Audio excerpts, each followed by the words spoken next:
Okay, welcome to day 2 of our trimming expose. I'm not going to bore you with a lot of the mechanics of trimming today, but I did want to show you a couple things. This hedge we're going to deal with first. I'm going to do a couple before and afters. I'm going to show you the things before and then get them trimmed and then show you how they look afterward. But this hedge here, this is a crimson pygmy barberry hedge.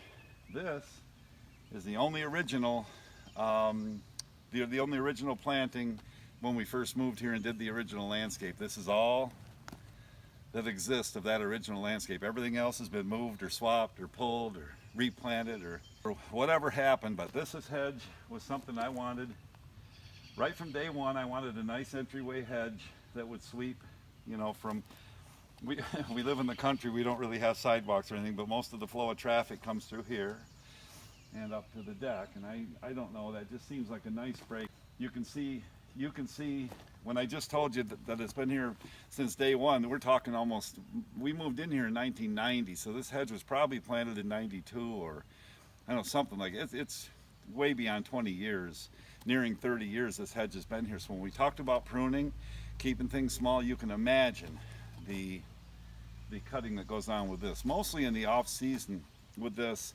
In fact, even with the privet, all of this stuff, the deciduous, almost all of that's done in the winter time when you can really get aggressive and see your cuts. Well, that's gone on for years and years now, and that's why this hedge stays as small, concise, and nice as it does.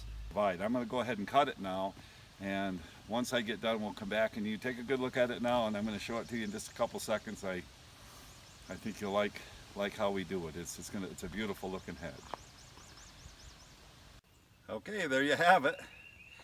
I was quickly reminded about a love-hate relationship I've had with this hedge. It's barberry, and barberry is sharp, and you want to get a pair of these. I call them welder's gloves. People that have wood stoves probably already have these, but you come a little closer here. You can, I can't show you how sharp it is on video, but it's sharp enough where I don't want to touch it with my bare hands because it's sharp. But I can take these gloves and look, I can do whatever I want. See, nothing hurts. And so if you're dealing with barberry and you just have to have a barberry hedge for the rest of your life. The other thing is, come over here, Tara. You'll see the clippings have fallen into the bed, and we have a lot of work to do here in this bed. But when I'm down there on my hands and knees scooping that up, I'll rake it first and maybe take my blower and blow some of it out. But there'll be residual thorns down there. And when I'm working in that, I'll have these on because I learned through the years, if you get one of those embedded, it stays for a week or so. You just wind up in all kinds of misery. But there's my hedge. It didn't take long. It stays in pretty good order. I think it's a beautiful entryway hedge. And once we get everything done, this sort of is the thing that I think people might see first. Now my favorite. We're going to step over here. And these are Green Mountain boxwood. These are beautiful shrubs. You have to learn your cultivars to know what kind of boxwood to get to have them do this. This is called Green Mountain. If you want a nice pyramid shape, or as Karen calls this, and I work very hard to sustain it, these are her Hershey kisses. So when I'm done, if I could learn how to put a little tag out of here, I'd do it. But I can't, so the best I can do is at least make them look like Hershey kisses, and hopefully when we come back, that's what you'll see. See you in a minute.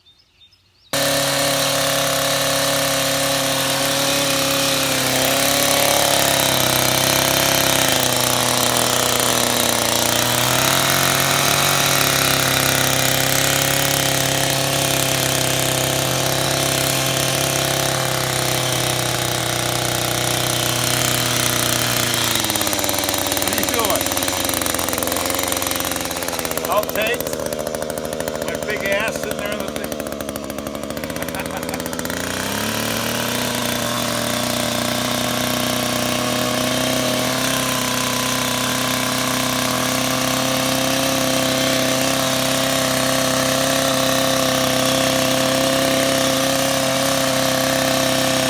Okay, that's 2 Hershey kisses for my baby here.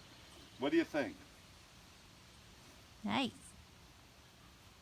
I know she snuck one in on me there. I'm pretty sure I got some footage of me doing these. I'll put a little of that on, but I guess one thing to mention that I haven't is sculpting versus just the regular pruning. Show that Japanese maple out there in the front of the yard.